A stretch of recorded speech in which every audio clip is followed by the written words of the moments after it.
Surat Az-Zalzalah.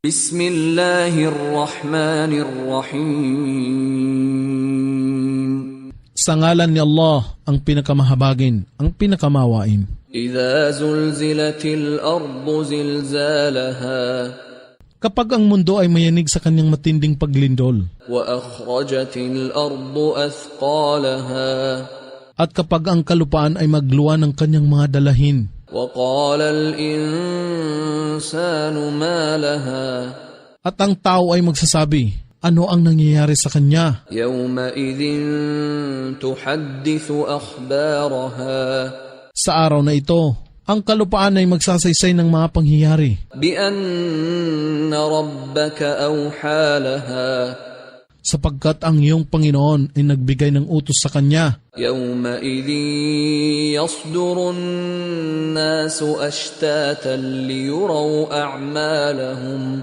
Sa araw na ito, ang sangkatauhan ay magsisitalikod sa magkakahiwalay na pangkat upang itambad sa kanila ang kanilang mga gawa. فَمَنْ يَعْمَلْ مِثْقَالَ ذَرَّةٍ خَيْرًا يَرَهُ. Kaya't sinuman ang gumawa ng mabuting gawa na katumbas ng bigat ng isang atumo ay makakamalas nito. وَمَنْ يَعْمَلْ مِثْقَالَ ذَرَّةٍ شَرًّا يَرَهُ. At ang sinumang gumawa ng masamang gawa na katumbas ng bigat ng isang atumo ay makakamalas nito.